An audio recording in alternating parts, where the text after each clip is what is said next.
Bom dia, pessoal. Nós estamos iniciando aqui mais uma live no nosso grupo Professores de Educação Infantil, né? Aqui na Bahia tá um sol de rachar. Como será que tá aí na cidade de vocês, hein? Então, a nossa pauta de hoje é sobre reunião de pais e mestres na escola, né? Os nossos equívocos, eu vou colocar assim, não colocaria nem erros, né? Os nossos equívocos, quando vamos fazer nossas reuniões na escola. Então, eu já tenho até um post lá no site www.ideacreativa.org, onde eu listei esses 9 erros que a gente costuma cometer quando vai fazer uma reunião de pais e mestres na escola. O primeiro erro, e muito comum, é enviar o convite para a reunião em cima da hora, um dia antes, e também não enviar uma pauta. Acho que a gente é profissional. Bom dia, Cristiane. A gente é profissional e se vamos fazer uma reunião, vamos tratar de assuntos. E esses assuntos têm que ser listados para que o pai tenha conhecimento daquilo que vai ser tratado na reunião, né? E o convite, eu diria, envie com uma semana de antecedência, com 4 dias de antecedência. Assim como nós gostamos de nos programar para fazer uma reunião de pais, os pais precisam se programar para naquele dia estar na escola. Então, a gente costuma falar que as reuniões de pais, nem sempre todos os pais vão. Mas vamos observar se a gente não está cometendo esse erro de avisar um dia antes. As pessoas têm trabalho, às vezes elas têm médico marcado, têm consulta e não podem ir realmente, porque foi cometido esse pequeno equívoco, né? De se enviar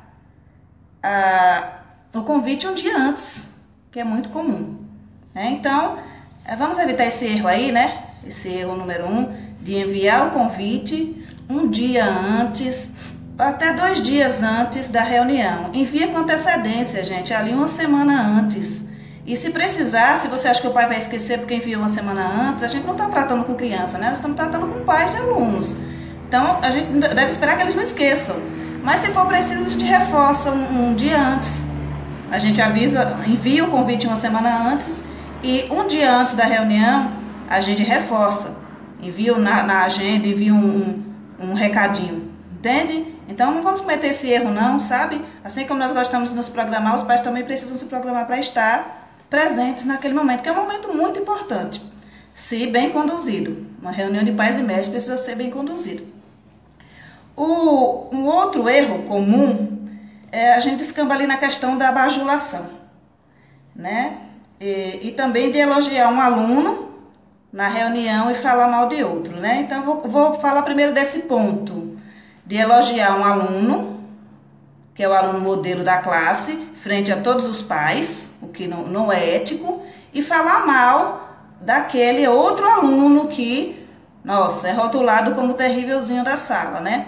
Então, muitas vezes o professor, no afã de agradar o pai daquele aluno bonzinho, fala muito bem do seu filho e fala muito mal do filho do outro. A gente ouve relatos de pais que dizem que não vão na reunião de pais porque só para ficar ouvindo reclamação do filho dele. Gente, não é ético. É você ficar falando particularmente, individualmente de cada aluno, né? Você ficar falando, fulano é assim, é excepcional, é maravilhoso, é isso, é aquilo. Porque o seu filho precisa melhorar nisso, nisso, nisso. Isso é um momento que a gente tem à parte, apenas com o pai do aluno. Aquele momento que a gente vai ter com todos os pais é para tratar como um todo, para fazer um apanhado geral da turma, do que foi trabalhado, do que foi desenvolvido, do que os pais podem ajudar, onde eles podem ajudar, onde eles não podem ajudar. Não é um momento de a gente malhar um aluno ou de a gente ficar elogiando outro aluno para poder fazer média com o pai do bom aluno ou para poder expor e humilhar o pai do mau aluno, né? Então, a gente tem que prestar bem atenção nesse segundo erro aí, sabe?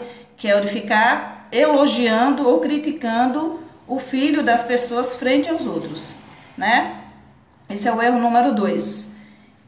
O erro número 3, que é esse agora que eu falava da bajulação, que é paparicar os pais nas reuniões com festas e presentes, né? Essa eu acho um ponto muito forte nas reuniões de pais. Muitas pessoas dizem, para atrair os pais, a gente faz bingo, a gente dá presente para eles, a gente faz um coffee break, e aquele evento para poder o pai vir para a escola, né? Tá bem, tudo muito bom, tudo muito bem, né? Quando eu comecei a ensinar em EJA, Educação de Jovens e Adultos, eu fui orientada que para conseguir ganhar, foi essa a palavra utilizada, ganhar os meus alunos para que eles viessem para a sala de aula, seria interessante que eu fizesse bingos, né? Para poder eles quererem ir, porque ia ter uma bonificação, né? Uma gratificação ali. Bom dia, Viviane, bom dia, Carmen, bom dia a todos vocês que estão entrando agora na nossa live aí ao vivo. Então, gente, eu acatei a orientação, início de carreira, primeiro emprego, eu acatei a orientação. E vamos lá, vamos fazer bingo para poder ganhar esses alunos. Mas depois de um tempo eu fiz 2 bingos na sala, eu ganhava R$180, quando o salário base na época, acredito que era de 350, 360, por aí. Eu não tinha ajuda de custo de transporte, eu pagava R$60 de passagem por mês e tinha que tirar dinheiro do meu bolso para poder fazer bingo e bonificar os alunos que quisessem participar das minhas aulas, que era mais ou menos isso, para eu ter aluno, para eu ter bastante aluno, para não fechar minha turma, eu não perder aquele emprego onde no meu contra-cheque estava escrito monitora e não professora, mas eu era professora, e eu até questionei, apesar de ser contratada e por ser professora contratada, eu sempre fui muito questionadora. Então, nas reuniões da CES eu colocava, bom, se eu sou uma monitora, eu estou auxiliando um professor inexistente, um professor invisível. Eu estou lá fazendo o trabalho de professor ganhando como monitor, né? Mas tinha 3 filhos na época, precisava me sujeitar. Então, muitas vezes peguei carona para poder chegar até a minha escola, muitas vezes não, a maioria das vezes. Porque quem tinha 3 filhos para se sustentar com o salário que eu ganhava, que eu me sujeitava pela necessidade do momento, e muita gente se sujeita hoje a um salário de miséria, eu acabava me sujeitando, né? Então, mas aí eu percebi, para que bonificar alguém por algo? Ainda sendo algo na minha sala de aula era para bonificar o meu aluno, para eu ter aluno e assim eu ter uma turma e garantir meu emprego. Mas a gente vem aqui para o ponto dos pais. Por que bonificar os pais que comparecem às reuniões pedagógicas? Se é uma função, uma obrigação deles. Se eles precisam observar que eles têm que estar ali, eles têm que acompanhar a vida escolar do filho dele. Por que que eu, enquanto professor, tenho que retirar do meu salário para poder fazer brindes, fazer lembrancinhas, fazer coffee break e dar presente para os pais para que eles estejam ali? Eu acredito que os pais têm que estar ali para acompanhar a evolução dos seus filhos. Eles têm que estar ali porque eles estão desejosos de saber como é que está o desenvolvimento dos filhos deles. Que eles estão desejosos de saber como é que a escola funciona, no que é que eles podem ajudar e no que é que eles não podem ajudar. Entende? E não que eles vão para a escola, precisem ser atraídos por coisas. Precisa existir uma espécie de suborno, de compra do pai.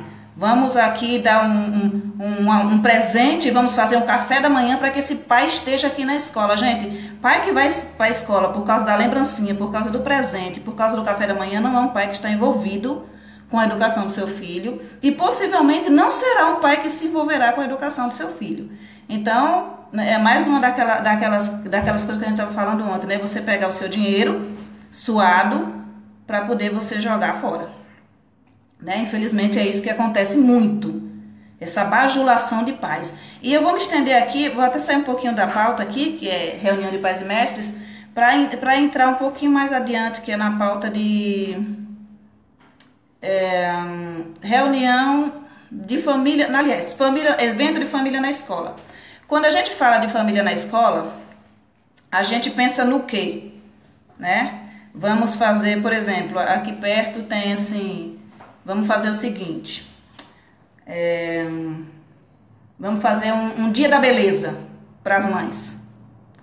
E aí a gente vai pentear o cabelo da mãe, a gente vai pintar as unhas das mães, vamos cortar o cabelo dos pais e vamos fazer aquele evento maravilhoso. Tá bom, tudo muito bem, tudo muito bonito. Eu acho bonito, gente, não acho feio não, sinceramente. Eu acho uma coisa muito legal, muito bacana a gente ter esse momento de atrair a família para a escola, para ter esses momentos de interação, esses momentos de diversão. Mas escola é espaço de instrução também.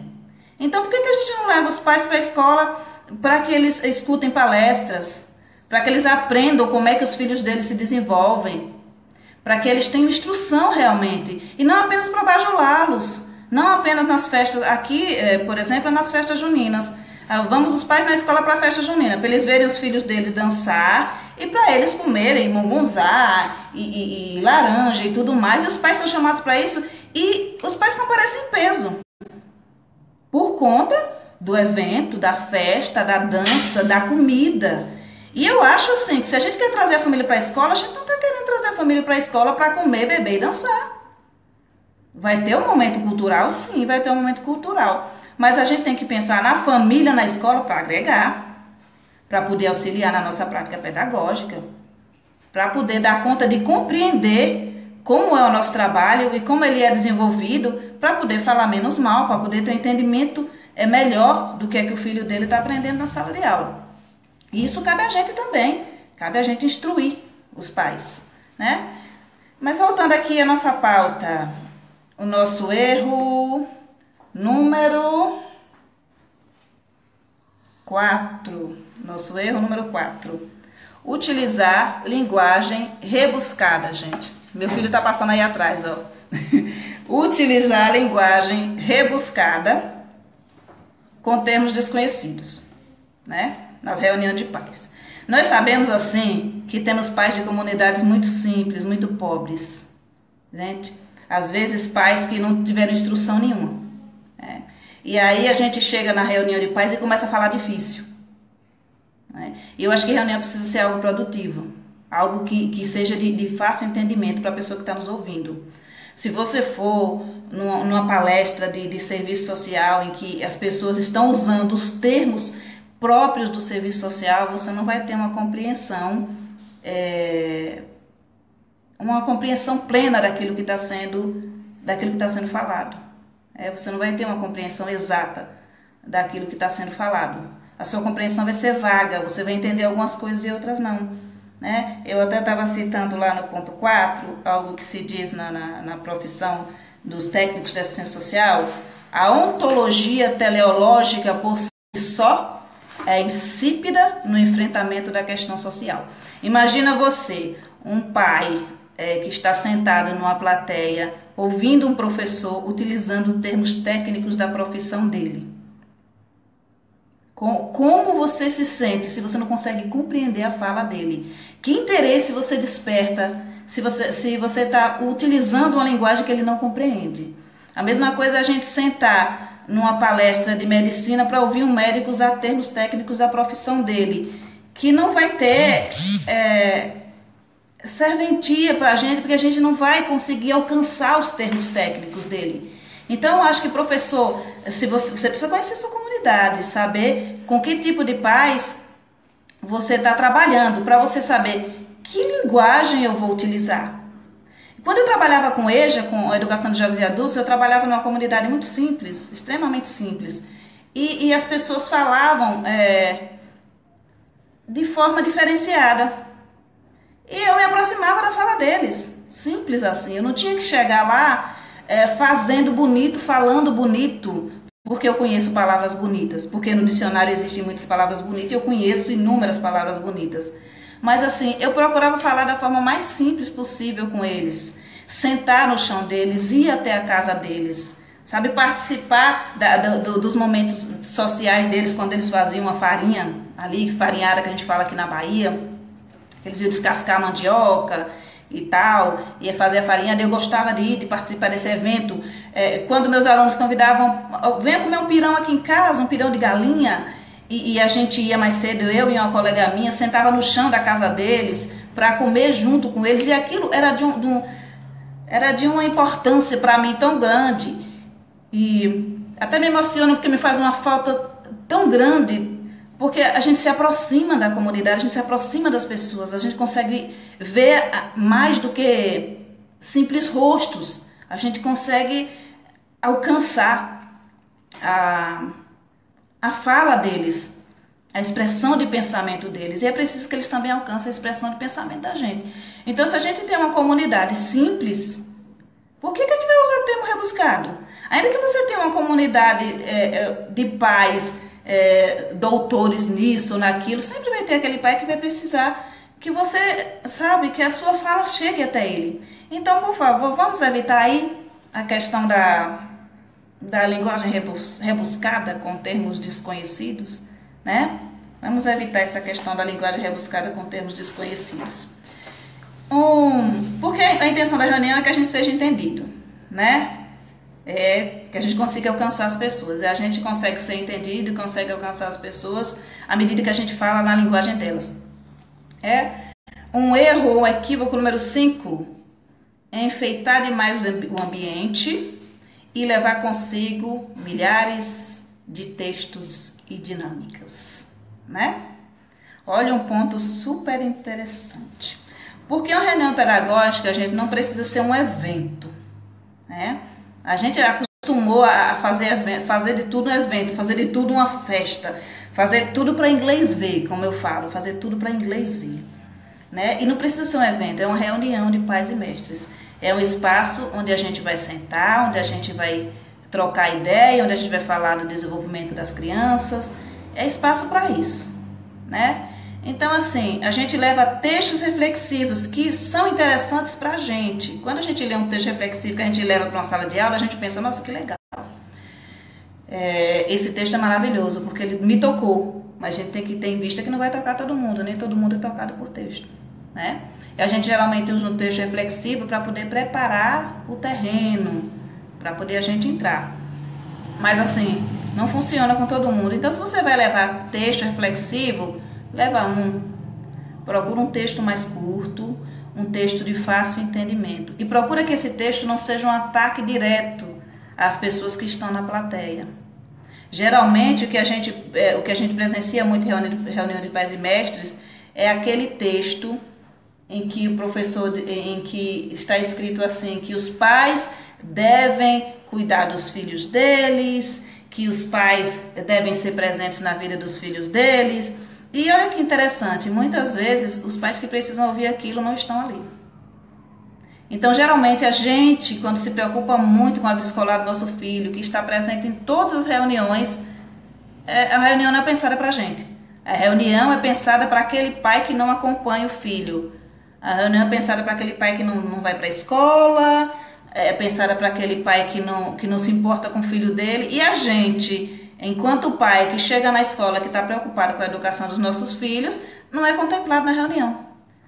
Porque a reunião já começa falando, faça aquilo que você está fazendo, ou seja, participe da vida escolar do seu filho. Você está aqui, é uma obrigação sua participar da vida escolar do seu filho.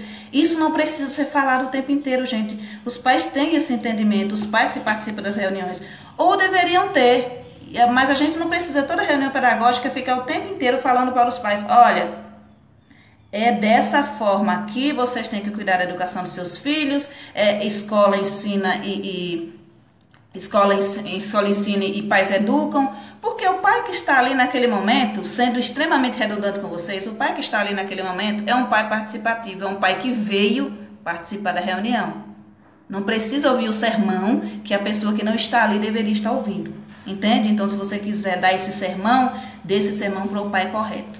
Chame até a escola, senta com a coordenação e dá esse sermão para a pessoa que tem que ouvir o sermão, entendeu? Já que você tem necessidade de dar o sermão, né? Porque às vezes se você tiver necessidade de dar o sermão também não tem problema, né? Então, assim, e dinâmicas de grupo, gente. Muitas vezes a gente não gosta de dinâmica de grupo. Tem pai que não gosta, né? Tem pai que não gosta de dinâmica de grupo. Então, assim, se você vai fazer uma dinâmica de grupo e tal, que exige interação, por favor, deixe livre para que os pais queiram ou não participar. Entende? Entende? Então, o pai que não acompanha o filho é justamente os que não vão à reunião. Exatamente, Cristiane. Então, o pai que não vai à reunião deve ser chamado em particular e a gente deve tratar com ele desse assunto de você não está educando, você não está participando, você não está se importando com seu filho, e não daqueles pais que vão a todas as reuniões e ficam escutando em toda reunião a mesma, vou até ser um pouco grossa aqui, a mesma ladainha, né? Família, escola, família, escola, família, escola. Poxa, o que é que pensa o pai? Eu estou aqui. Eu estou andando junto com a escola, estou procurando andar junto com a escola. Muitos pais deixam de ir para a reunião, porque em toda reunião, em vez de ter algo produtivo, é sempre um sermão para os pais que não foram. Então, reunião pedagógica não pode ser um sermão para pais que não foram para a escola. Reunião, olha só, um angolano, sou angolano, eu aprendo muito com esse grupo. Obrigada aí, Marcos, da Angola. Então, gente, reunião pedagógica tem que ser técnica. Reunião pedagógica tem que ser algo técnico, mas não com linguagem técnica, compreende? Tem que ser técnico, objetivo, mas não com linguagem técnica, sem entendimento. Um colega falou a respeito disso, faz parte do professor explicar os termos. Sim, faz parte, mas pensa, eu vou ficar na reunião pedagógica falando difícil e explicando o que eu falei difícil? Imagina o tempo que vai levar. Isso eu posso fazer numa palestra, num outro momento, não numa reunião que precisa ser mais objetiva, né? Vamos ficar atentos a esse ponto aí. Um erro número 6, que muitos colegas me questionam, que eu falo que é um erro, é tratar os convidados com termos genéricos de pai e de mãe. E os convidados tratarem a gente também com termo genérico de professora, porque a gente tem nome, né? Um pai me questionava uma certa feita que foi até uma reunião pedagógica na escola e a diretora, a gestora ficou chamando ele de pai. Então, pai, e aí, pai? Sim, pai, e ele disse, eu questionei, eu não sou pai, meu nome é Antônio. Então, assim, gente, aí você diz, mas eu vou decorar o nome do pai de 40 crianças. Não, gente, mas no momento que aquele pai vai falar na reunião pedagógica, você pergunta se o nome do pai. Às vezes, por associação, você consegue lembrar do nome do pai daquela criança, entendeu? Do nome da mãe daquela criança. Não é mãe, é mãe de fulano, entendeu? Então, não é muito interessante que você trate de forma genérica, como pai e como mãe, né? Peça a eles o mesmo tratamento para você. Você não é a professora do filho deles. Você é a professora fulano de tal. Tá bem? Até um erro muito basiquinho, muito simples, assim, que nem... É um equívoco, nem se leva em consideração. Um erro número 7 é você se amedrontar diante de perguntas complicadas. Ô, Jonathan, o crachá é uma questão interessante, né? Colocar um crachá nos pais, né? Que aí você não se perde no momento da... Achei interessante a ideia do crachá. Não tinha pensado nisso. Muito interessante. Se amedrontar diante de perguntas complicadas, né, gente? Você não precisa pisar em ovos para falar com o pai de aluno, não, viu? Você precisa ter segurança naquilo que você está falando. Às vezes o pai faz uma pergunta e o professor fica pisando em ovos. O que é que eu vou falar? Como é que eu vou falar? Há um medo muito grande do professor em se reportar ao pai, diretamente ao pai, né? Porque a gente observa que se fala muito mal dos pais, mas não para os pais. Eu acho assim, se a gente tiver que falar algo para alguém, a gente tem que falar na cara. Eu sou esse tipo de pessoa, sabe? Se eu tiver que falar algo para alguém, para um pai de aluno, eu vou chegar para ele e vou dizer, olha, está acontecendo isso, dessa forma, dessa e dessa aqui, e eu gostaria que não acontecesse assim. Então, isso eu acho que é o certo fazer. Isso a gente não se acovarda, a gente não se amedronta diante do outro, porque a gente tem confiança na competência e na execução do nosso trabalho. Então, se a gente confia que a gente faz um trabalho de competência, quando uma pessoa faz uma pergunta, eu não vou ficar pisando em ovos. Eu vou ser direta e honesta com a pessoa, tá? Sem medo de ser feliz. Você só precisa ser direto e honesto. Faça o meu trabalho dessa forma. Essa atividade é executada com este objetivo. Eu faço isso por causa disto aqui. Ou eu faço aquilo por causa daquilo ali. Certa feita, quando eu estava numa sala de aula, um aluno... Gente, eu vou até citar um caso assim, porque faz muito tempo. Mas eu não recomendo vocês que citem casos de estágio, tá? Porque estágio é um professor que abre as portas para que você veja a prática pedagógica dele e para que você aprenda com ele. Então é extremamente antiético você estagiar na sala de alguém e ficar falando mal da prática pedagógica do professor. Conseguem compreender isso? Ok. Então, eu vou falar acerca do que uma mãe de aluno me falou. Não é acerca da prática pedagógica que eu observei do professor, ou disso e daquilo, né? Sim, Jonathan, como evitar parecer arrogante? Deixa eu parar um pouquinho aqui nesse ponto para falar para o Jonathan como é que a gente evita parecer arrogante. Olha, Jonathan, é muito complexa essa questão de você parecer arrogante ou de você não parecer arrogante. Eu acho que na rede social a escrita faz a gente parecer mais arrogante do que a fala. Porque na fala você vê o olhar da pessoa. Na fala você vê o gesto. Então, quando você se reportar ao outro, você se reporta com o conhecimento que você adquiriu. E isso não faz de você uma pessoa arrogante, faz de você uma pessoa competente, uma pessoa que sabe daquilo que você está falando, né? Mas há algumas pessoas que vão achar que você está sendo arrogante. Por exemplo, usar a linguagem rebuscada faz você parecer arrogante, né? Então, por isso que eu falo, evita também a linguagem rebuscada, porque a imagem que você passa é de uma pessoa arrogante, que está falando um monte de coisa que ninguém está entendendo nada, mas que você está se achando o bambambam, né? E tal. Então, a gente evita parecer arrogante de acordo com o nosso olhar, de acordo com a nossa postura corporal diante do outro. Não é uma postura de confronto, entende? É uma postura de... O pai perguntou, o meu filho está só brincando com massinha, né? Como é que pode? Quando é que meu filho vai aprender a escrever, a fazer as letrinhas e tal, tal, tal? E você, enquanto professor, vai dizer, olha, o trabalho com a massinha é importante porque a gente está desenvolvendo a motricidade fina da criança. E o que é motricidade fina? O que é coordenação motora fina? O que é que ele precisa para poder conseguir depois pegar no lápis para escrever? Entende? Então você vai explicando para o pai, você é o técnico de ensino, você tem que ter segurança naquilo que você faz, para que quando o pai pergunte para você, você saiba exatamente daquilo que você está falando. Então você não vai receber uma pergunta de um pai como uma pergunta confrontante, você não vai receber uma pergunta do pai como um soco no meio da sua cara. Eu sempre falo em reunião de pais que a gente tem que se desarmar. Você está ali para uma conversa, você está ali para trocar ideias, você está ali para o bem comum de uma criança. Você não está ali para ser melhor do que o pai, para o pai ser melhor do que você. De forma nenhuma. Aqui não existem heróis e heroínas, bons e maus, né? A gente tem que parar de, numa reunião pedagógica, separar pais de professores e dizer se é bom e se é ruim. Isso não existe, gente. A gente não pode começar uma reunião pedagógica armado. Entende?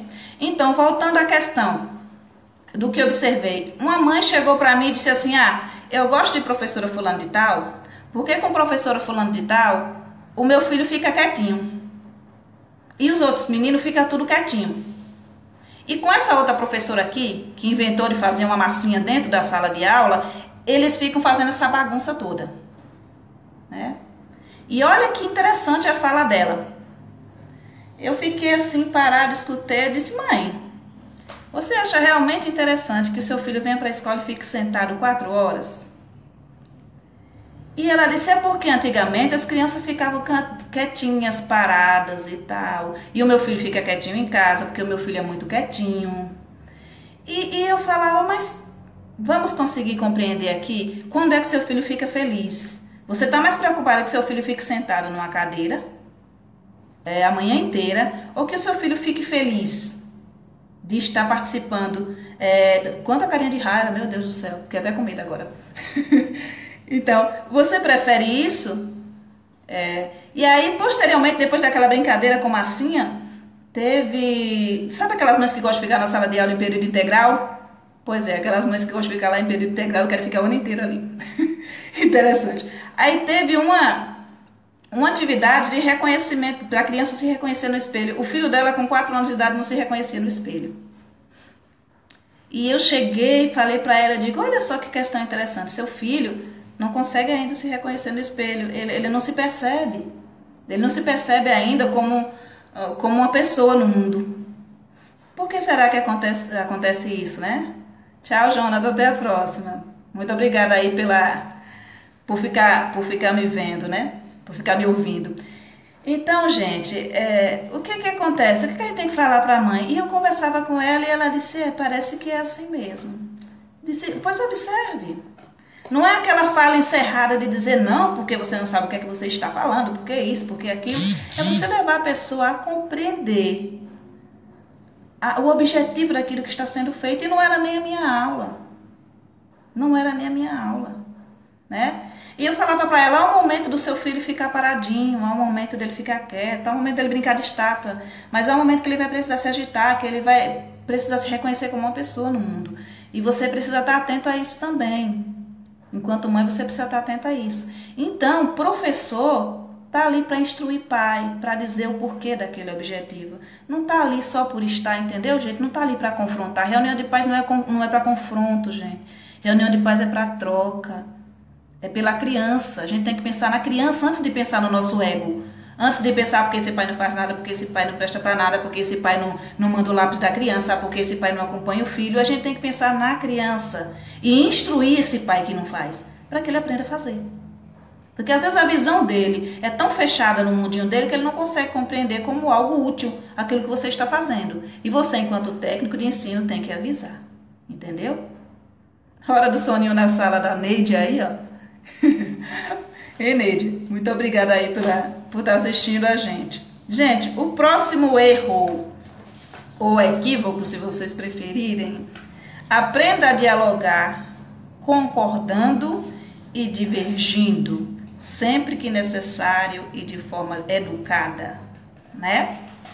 O erro 8 é deixar que as palavras passem atestado de incompetência.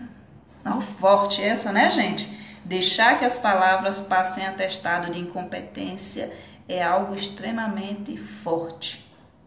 Porque você, enquanto professor, técnico de ensino, que sabe aquilo que está sendo aplicado na sua sala de aula, você precisa ser competente na sua fala, né? Certa feita eu assisti uma reunião em que alguém dizia: o desenvolvimento dos seus filhos vocês estão vendo aí. Não, gente. Não é assim. Não é o desenvolvimento dos seus filhos vocês estão vendo aí. Não é assim. Professor, ele faz parecer, professor, ele faz relatório, professor, ele dá indicativo do pai, para o pai. Às vezes é aquilo que a família não percebe, porque o pai e a mãe não estudou isso. Seria muito bom que todos os pais e todas as mães e todos os responsáveis conseguissem, gente, fazer pedagogia como a gente. Ler artigos como a gente, mas a maioria não faz isso, entende? Então cabe a você, enquanto professor, ser competente naquilo que você está fazendo e dizer, olha, o seu filho progrediu nisso, nisso e nisso. O desenvolvimento dele foi nesta área, nesta área e nesta área. Aconteceu assim, assim e assim. E você tem registro, e você tem provas que comprovem a sua fala. Entende? E você tem fotos dele brincando, e você tem vídeos, e você mostra para o pai até que ponto o filho dele desenvolveu e em que ponto o filho dele precisa desenvolver. A gente tem aquela questão da criança que não gosta de brincar e que a socialização dele é pouca. A gente chega pro pai, olha, em relação à socialização, o seu filho progrediu pouco. A gente precisa trabalhar mais isso nele para que ele sociabilize melhor. Como é que é a socialização dele em casa? É só na escola que ele não gosta de falar, que ele não gosta de interagir, que ele não gosta de socializar? Então a reunião de pais e mestres é pela criança, entende? Entenda que não é por você, para que o pai ache que você é bom, ou entenda que não é pelo pai, para que você ache que o pai é um pai bom. É pela criança, pelo desenvolvimento da criança, para a observação conjunta dessa criança, para que o pai também diga que percebeu algo que você não percebeu. Entende? Diga, olha, meu filho chegou em casa tal dia com tal atividade, ele disse isso aqui. E vocês trocarem essa ideia. Eu acho que quando a reunião de pais passa a ser esse momento de troca, de experiência gostoso, o pai que não vinha virá. Porque assim, ele vai ver que você não está ali para atacá-lo, você está ali para somar junto, para poder, pelo filho dele. Entende? Então, registra, gente. Por favor, registra. Observe e registra. Tá? Tem muita gente que fala mal de ficha de observação, de ficha de registro, mas se precisar usar as fichas, usa, porque a ficha pode não ser usada para você passar diretamente para os pais, mas a ficha pode ser usada para que você tenha um apoio para escrever sobre aquela criança, uma vez que você tenha que observar 30, entende?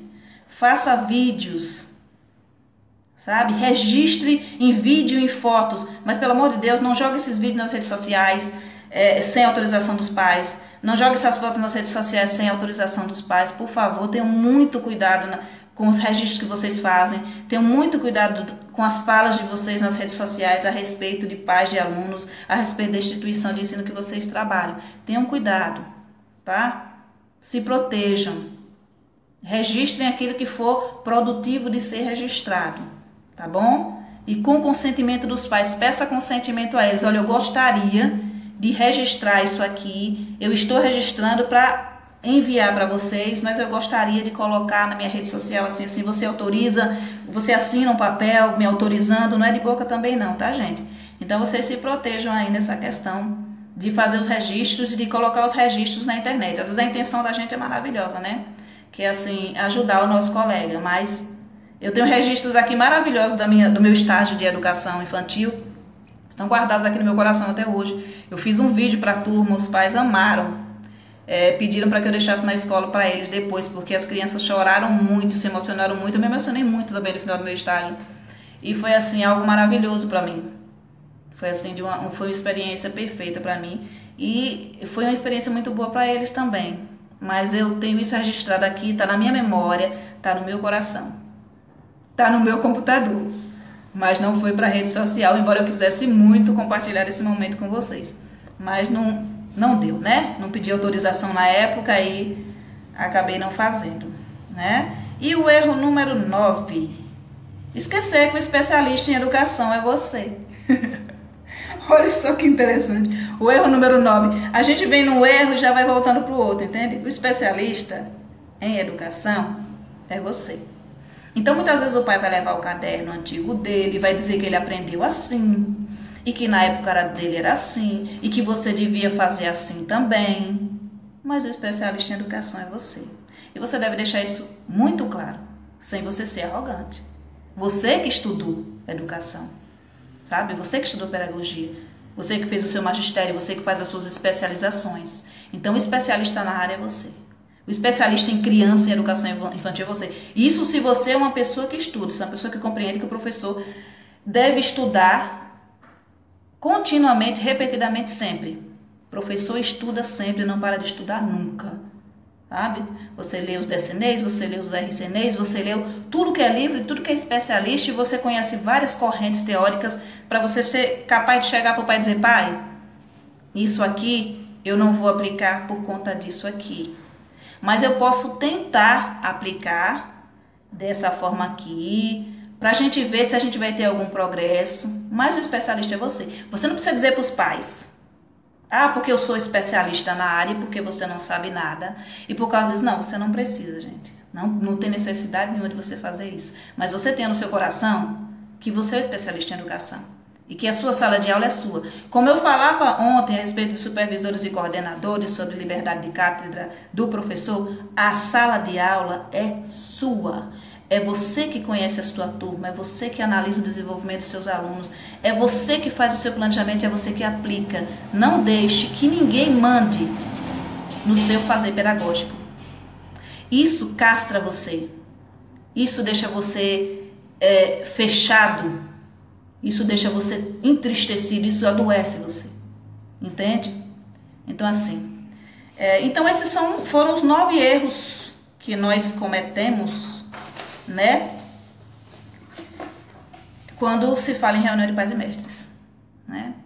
A gente começa ali, tem muitos outros erros pequenininhos que a gente vai cometendo no meio do percurso, assim, durante o percurso e tal, e que a gente não dá atenção, não presta atenção devida. Não sei como é que é a reunião pedagógica aí, depois vocês podem até estar deixando aí como é que é a reunião pedagógica de vocês. Eu falo de vivências minhas, de experiências minhas enquanto professora, gente. Enquanto professora de EJA, enquanto professora de educação infantil, enquanto professora de Fundamental 1, é disso que eu falo. Eu falo de acordo com as minhas vivências, de acordo com as minhas leituras e de acordo com as impressões que eu tenho de outros colegas. E também falo do ponto de vista de mãe, que tem 4 filhos e que participa de reuniões desde a educação infantil até o ensino médio. Entende? Então, quando eu falo que reunião Aqui as reuniões começam assim: um texto reflexivo, posterior dinâmica de grupo, e geralmente o texto reflexivo, se não vier um texto reflexivo, vem um vídeo falando que pai tem que participar da vida da criança e que professor só ensina. Então, o que eu costumo falar, e o que eu falo aqui para vocês em rede, é o que eu falo nas reuniões pedagógicas que eu participo, enquanto mãe de aluno. Eu digo, gente, se desarmem, por favor. A gente vem até uma reunião de pais e mestres para se desarmar. Não precisa vir armado, não precisa vir com medo do que é que os pais vão falar. E não precisa também vir com medo e já armado, já justificando o que você fez, o que você não fez. Gente, é técnica mesmo. Você não precisa iniciar e dizer assim, eu vou dar a oportunidade de vocês falar, mas aconteceu isso aqui, assim, assim, assim, assim, assado. Não precisa disso não, viu? Você precisa ser técnico naquilo que você vai fazer. E a respeito, aí depois da reunião, aí depois da dinâmica de grupo, aí vamos deixar os pais falarem. Como já veio armado, gente, não sei se é assim na região de vocês, as pessoas se calam. Os pais se calam. Ninguém fala mais nada. Se você está dizendo que é isso aí, você já jogou uma chuva de água fria em cima do pai, né? E aí depois, todo mundo se cala. Eu falo. Eu não sei não falar. Eu sempre falei. Mas assim, em geral, os pais se calam. Eu até estava sugestando, gente, fazer o seguinte, se a comunicação está truncada, e se os pais não falam daquilo que está deixando eles satisfeitos ou insatisfeitos, vamos fazer uma caixinha aí. Isso tem, essa ideia veio lá da escola que a minha irmã é vice-diretora, com o diretor Valdir Cavalcante, uma pessoa espetacular, um diretor top de linha aqui do nosso município de Tucano, que tem a caixinha em que os pais deixam lá as suas impressões da escola, né? E sobre os funcionários, sobre os professores e tudo mais. E aí vai se lendo e vendo o que é que pode arrumar, o que é que não pode arrumar, entende? Então a gente tem que estar aberto, a escola tem que estar aberta ao pai. Quando a gente fala que a família tem que estar na escola, família na escola, família na escola, a gente quer a família na escola para quê? Foi outro questionamento que eu coloquei. Vocês querem a gente na escola só para poder controlar os nossos filhos? Ou vocês querem que a gente participe também? Que a gente dê sugestões? Que às vezes o pai está vendo algo que a gente não viu, entende? Entende? Quando a gente fala de pai e de parceria, e a gente também tem que vestir a camisa, a gente também tem que observar. Não, se eu estou falando que família e escola tem que ser parceiro, eu tenho que ver os pais como parceiros. Eu não tenho que ver os pais como adversários, entende? Os pais são meu parceiro. Eles vão comigo me ajudar, a me auxiliar no processo de ensino-aprendizagem dos filhos deles, e eu vou auxiliar no processo de educar e cuidar dos filhos dele, porque a minha função enquanto professora de educação infantil é educar e cuidar. Então eu educo e cuido, e os pais me ajudam no processo de ensino e aprendizagem. Entende? Isso é parceria. O que passar disso, gente, é conversa fiada. Se eu só precisar do pai na escola para poder ele mandar o filho dele ficar quieto, isso é conversa fiada. Se eu só quiser o pai na escola, no momento que ele for falar mal do filho dele e dizer que eu sou boa, isso não é parceria, isso está longe de ser parceria, isso é só massageamento de ego. Compreende? Então, gente, essa foi a nossa live de agora pela manhã. Talvez eu deixe esse vídeo aqui para que vocês possam interagir mais tarde. Eu quero agradecer muito a todos vocês que participaram desse nosso momento, né? O Marlon falou que a reunião passa a ser para quem não está presente. Exatamente, Marlon, era o que eu estava falando num dos erros aqui, logo no início, que a reunião raramente é para quem está ali. Assim, gente, e depois da dinâmica de grupo, aí que vem a consideração dos pais a respeito do texto que eles viram, da dinâmica que eles participaram, aí o que acontece? Vamos falar sobre os alunos. E aí todo mundo começa a falar de aluno, de pai tal individualmente. Não faz isso não, tá? Separa aí um momentinho para poder você conversar com o pai de aluno A, com o pai de aluno B. Ali 5, 10 minutos. Se você tiver que passar alguma coisa para eles, alguma ficha e tal, algum informe, passa para eles individualmente, mas depois assim, olha, eu quero que vocês observem a ficha dos seus filhos, que vocês leiam. O relatório pode ser lido na escola mesmo, tá, gente? O relatório precisa ser mandado para casa para o pai ler em casa, não. Tira ali uns 10 minutinhos ali na própria reunião e peça que o pai leia o relatório que você fez a respeito do desenvolvimento do filho dele, né? Porque assim ele vai ler, porque às vezes chega em casa e vai para a gaveta e o pai não fica sabendo do progresso que o filho teve. Então assim, naquele momento ali, já da escola mesmo, o pai lê o relatório do filho dele ver o acompanhamento que você fez direitinho. Vocês conseguem compreender isso? É de uma importância assim, são coisas pequenas, são coisas minúsculas, mas que são de uma importância assim, sem tamanho. E que a gente não se atém, que a gente nem se percebe. E um ponto-chave, eu vou até ir para o 10º ponto, que eu só tinha 9, nem pontuei aqui 10, mas eu vou colocar 10º. Pelo amor de Deus, observem o tempo de início e término da sua reunião.